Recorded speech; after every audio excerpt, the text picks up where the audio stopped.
You are told you are signing a booking form for a certain flat. No, it is not a booking form.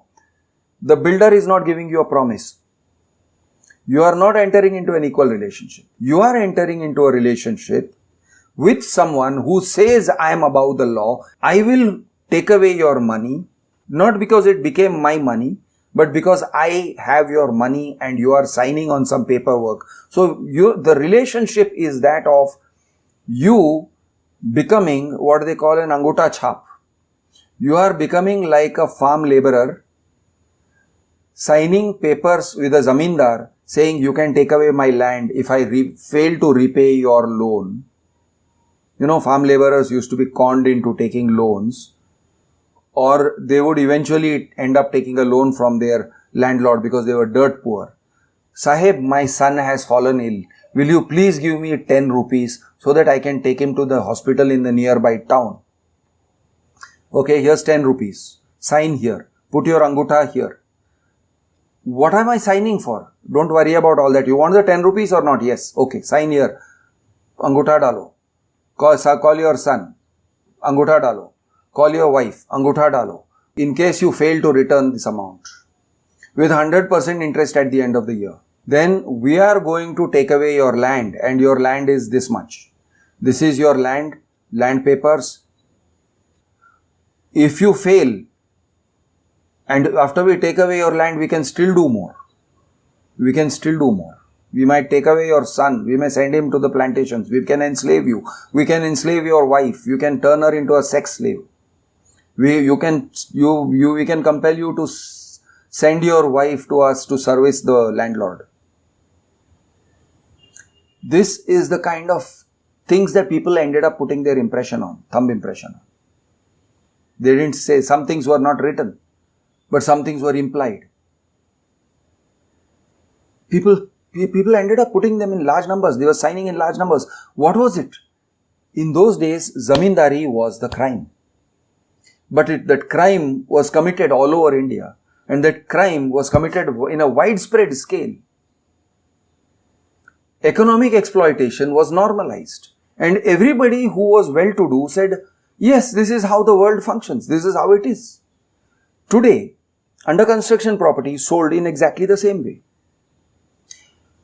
They take away your money. They don't give you a proper promise. They don't accept proper contractual obligations. They impose contractual obligations on you which are unreasonable. Banks are a party to this whole thing. Again, corporates, well-known names, HDFC Bank. Banks like HDFC and ICICI have impeccable credentials. Nobody can criticize them, but they enter into connivance with builders. They disburse loans to builders who they know are not going to be able to deliver. They are supposed to exercise stewardship. Stewardship is the responsibility that they have to ensure that the money that they are giving is used in the right way. And ultimately is used for the purpose for which the loan is being given. Because that mortgaged asset, the flat, is their asset. So they are supposed to do that. If nothing else, if not in public interest, they are supposed to do it in self-interest. Are they doing it? No. They are colluding with the builder. They are helping the builder to lie.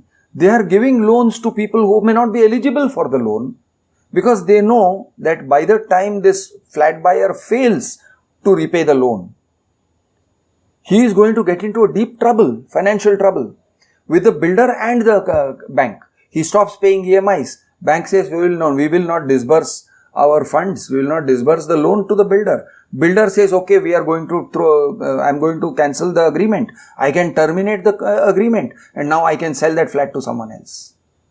The builder has already taken the disbursement. The bank is not interested in taking that money back from the builder, because the bank says, I am going to hold this guy to hostage. I am going to hold the flat buyer to hostage. I am going to proceed against him in the court. It is his responsibility to make the builder give me the mortgaged asset. It is not my responsibility to take the mortgaged asset from the builder. So instead of moving against the builder to take the mortgaged asset, mortgaged flat, sell it, recover the dues, give back to this guy if something is pending, if some amount is in excess. They can do all that. They have the powers. They are both corporates. But they don't do that. Common man is left fighting after a builder and a bank and a bunch of middlemen, brokers. Some of them very well-known brokers like Anarock, channel partners. Their people will market dicey deals. The deal is dicey. The company may not be dicey. The project may or may not be dicey, but the deal is dicey. They will market the deal.